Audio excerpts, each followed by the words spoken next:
السلام عليكم. عيدكم مبارك. تقبل منا ومنكم إن شاء الله طاعاتنا وطاعاتكم. احنا فترة رمضان ما نزلنا فيديوهات وما نشرنا لأن انشغلنا في عباداتنا، وأكيد انتم كمان انشغلتوا في عباداتكم. تقبل الله منا ومنكم إن شاء الله. بس هلا رح نكمل. تمام. أنا طبعا من البداية حكيت لكم أني أنا مالي في السوشيال ميديا أساسا، ولا بتاعت لايفات ولا بتاعت أي شيء. ولكن أنا كانت وسيلة السوشيال ميديا ومنبر حتى أفضح فيه اللي صار معايا من زمان. صار معايا من سنوات الظلم والمظلمة اللي تعرضت لها، وحتى أبين حقي ويوصل حقي كمان للمسؤولين وصوتي للمسؤولين، وتعاد محاكمتي ويشوفوا مين يعني المسؤول ومن غير المسؤول. طبعا أنا حتى في ظهوري على قناة الأستاذ حسن الستري المعارض المحترم، حكيت ويعني على الموضوع بصفة عامة، ما حددنا كتير، ما حكينا كتير بالتفصيل، حكينا بصفة يعني عامة. فكرت إنه أنا حتى ما حبيت إني أفضح كتير شغلات وأحكي في كتير مواضيع وأقدم الأدلة أو أبثها عن طريق السوشيال ميديا. احتفظت بيها وقلت راح أقدمها للمدعي العام إذا سئلت. ولكن مجرد ظهوري بعد ظهوري في البث المباشر ما صار إلا إني أنا تهاجمت قذف وشتم، وتهديدات بصفة مباشرة وغير مباشرة، وحاولوا حتى إنهم هم يهكروا صفحتي على الإنستجرام وقناتي على اليوتيوب بشكل أو بآخر، وكأني أنا غلطت في الذات الإلهية. بمجرد إني حكيت على المدعو علي الفردان تهجمت بهذا الشكل من الذباب الإلكتروني والمرتزقة، والكل صار ينهش في لحمي. ما توقعت هذا كله حيصير، توقعت إنه في مسؤولين حتتواصل معايا. شو ما في مسؤولين تحب بلدها البحرين، يعني بصراحة يعني ناس ماخذة مراكز قوية وكبيرة في البحرين، مسؤولين كبار درجة أولى. توقعت إنهم بيحبوا بلدهم اللي قدمت لهم كل الامتيازات، وتواصلوا معايا حتى بصفة، حتى بشكل أو بآخر، يعني حتى لو مو بشكل رسمي، حتى لو بباب الدردشة فقط. شوفوا الأدلة اللي معايا اللي عندي من تسجيلات صوتية أقدمها لهم. أنا ما حبيت أنشرها على الملأ، حبيت إني أقدمها لهم، يعني أقدمها للجهات المعنية بالأمر وهم ينظروا فيها. ولكن ما راعني إلا إنه فقط صار مهاجمتي فقط، هاجوا علي من كل مكان،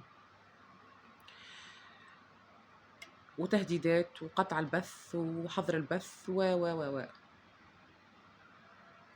أنا راح أكمل، ما راح أوقف لحد ما يوصلني حقي، لحد ما تتعاد المحاكمة ويثبت براءتي.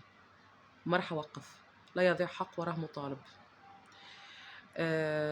طبعا أنا هذا كله اللي حكيت عن المدعو علي الفردان اللي عامل حاله رجل البر والتقوى، وإنه إنسان نظيف قدام المجتمع، إن كان الإماراتي أو الخليجي بصفة عامة، من دعم لجمعيات خيرية ودعم للفقراء والمساكين وتعاطف حتى يبيض صورته ويلمعها. ولكن المرتشين الماخذين منه فلوس بيعرفوا حقيقته، وأنا حكشف لكم حقيقته بزيادة. هو مجرد مجرم، ما ساب ولا شيء وسخ إلا واشتغل فيه، من غسيل أموال، من اغتيالات الله أعلم شو كان دوره فيها، من تمويل منظمات، من دفع رشاوي للمسؤولين. وأنا أصلا توقعت هذا الشيء رح يصير. تعرفوا ليش؟ حكون معكم صريحة جدا. لأنه هو دفع رشاوي للمرتشين المسؤولين الأمنيين في البحرين. مين رح يحاسبه؟ أكيد هو أول ما رح يجيبوه رح يفضحهم هو كمان، حيقول أنا عطيت لفلان وفلان وفلان. ما تنسوش إنه في موضوع موجود بالنص، أحد أفراد الأسرة الحاكمة يعني. وطبعا ما ننساش إيده اليمين عدنان عبد الرحمن عبد الرحيم هزام الشماسي، اللي ملقب بجلاد البحرينيين، هو رأس الأفعى. فطبيعي جدا ما راح يحاسبوه ولا راح يكلموه، ماخذين منه رشوة. أه ما كان هذا عشم الصراحة. يا دولة البحرين، يا أمنيين البحرين، يا شرفاء البحرين، يا ملوك البحرين وأمراءها، أكيد في حد فيكم شريف، أكيد حد فيكم بيهمه مصلحة البحرين وما يحب البحرين يضحك فيها هذا الشيء أو يصير فيها ظلم بهالطريقة. إذا بالفعل حابين إن تكون البحرين دولة القانون والمؤسسات والحقوق والعدالة اللي بنسمع عنها شعارات كثير. ما راح أطول عليكم، أنا ما حبيت إني أنشر الأدلة على الملأ، كنت حابة إني أقدمها للجهات المعنية مثل ما خبرتكم، ولكن إن شاء الله في البث المباشر القادم راح أنشر هذا مع الأستاذ حسن الستري، حطلع معاه في بث مباشر قريبا، وححط التسجيلات الصوتية على ذمتكم. التسجيلات الصوتية فيها اعترافات تفصيلية من علي الفردان بيعترف فيها بكل الجرائم بتاعه، وتسجيل صوتي منه على الرشاوي اللي بيقدمها لعدنان ولا سمو طال عمره، واللي حيوصلها طبعا لعدنان، طبعا عدنان هو اليد يمين لسمو الشيخ، وطبعا احنا نعرف يعني عدنان هزيم مع مين يشتغل، هو اليد يمين أي شيخ بالضبط، يعني كلكم عارفين هذا الكلام. وفي كمان تسجيل صوتي ثاني حاعطيكم نبذة منه، سجلته له واحنا كنا بالسيارة في دبي، سيارة البورش البيضاء لعلي الفردان.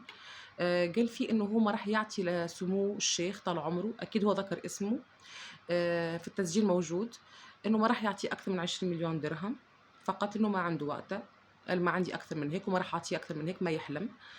فعندي تسجيل صوتي بصوته الحنون، فراح اسمعه لكم، وراح نشوف بعدها ان كان في بالفعل مسؤولين راح يتحركوا، وان كان في بالفعل قانون مثل ما بتحكوا وفي عدل. هنشوف شو ردة فعل المسؤولين بعد ما يسمعوا التسجيل الصوتي اللي راح انشره. وكمان راح احكي على المسؤولين اللي وصلوني انا لهالحاله، اللي شاركوا في ظلم الفردان ليا. راح احكيكم نموذج واحد، مثلا شريكه اللي كان معاه في القصه اللي انا بلغته، شريكه السيد عبد الرحمن مطيوعي، معالي السفير عبد الرحمن غانم المطيوعي او المطوعي whatever، بلغته عن طريق الرسائل عبر الواتساب، بلغته، راح احط لكم كل الادله طبعا، بلغته عن طريق الواتساب اني انا انظلمت من طرف من قبل شريكك وصديقك علي الفردان، وبلغته انه هو يتصرف.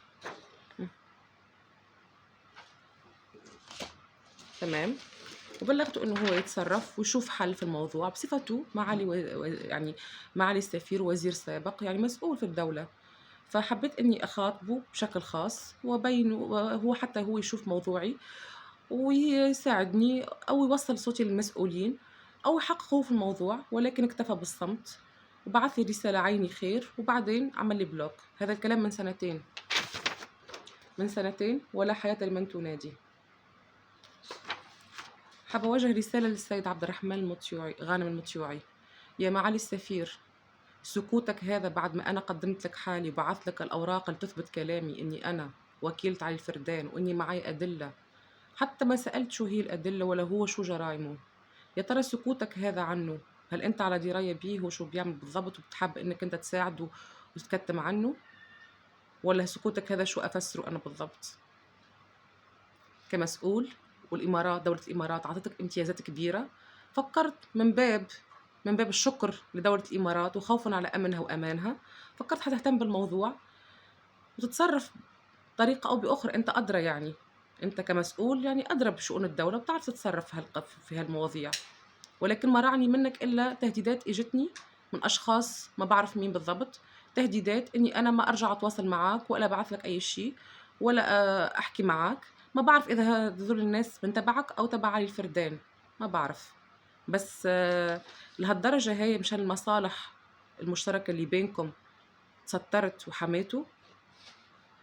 ما تستاهل دولة الإمارات إنك أنت تعطيها اهتمام أكثر من هيك؟ استغربت بصراحة،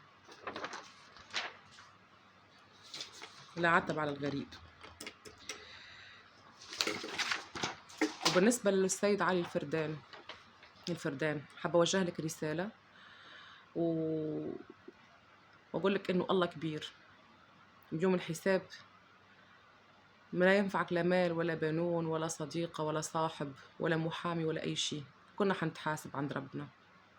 إذا رب العالمين أمهلك إنك أنت تظلم، ما راح يملك أكثر من هيك، وربنا سلطني عليك حتى أفضحك واكشف فسادك، وتأكد إني أنا ما راح أتركك لآخر يوم في عمري. إن كان أنت أو اللي يشد على ضهرك أو المسؤولين اللي بيساعدوك في البحرين أو في الإمارات.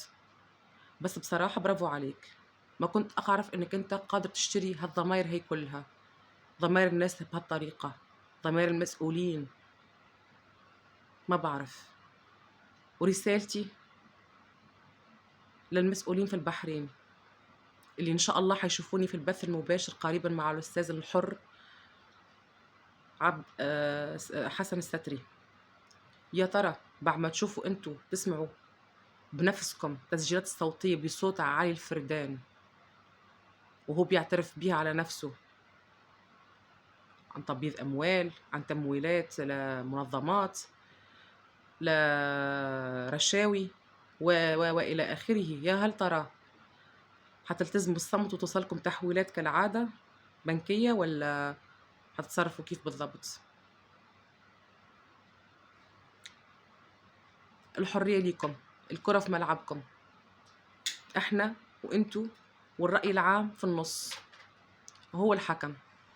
هنشوف يا هل ترى هتحلوا فلوسكم تاخذوها، رواتبكم تاخذوها كل شهر من الدولة، وحبكم اللي بتحكوا بيه كل شوية في السوشيال ميديا احنا بنحب بلدنا وبلدنا وبلدنا خط أحمر، يا هل ترى لما أقدم لكم أنا مجرم للعدالة بالإثباتات والدلائل، يا هل ترى هتتحركوا ولا لا حياة لمن تنادي كالعادة؟ أنا ما راح أطول أكثر من هيك، وحابة أقول للمشاهدين انتظروني إن شاء الله قريبا على قناة الأستاذ حسن الستري المعارض الشريف. راح أحكي لكم بالتفصيل أكثر، وراح ننشر فيه التسجيلات الصوتية بتاع المدعو علي الفردان واعترافاته، ولكم الحكم. السلام عليكم، ما راح نطول أكثر من هيك، ساعدونا بالمشاركة وتوصيل صوتي للمسؤولين، ونشوفكم قريبا إن شاء الله.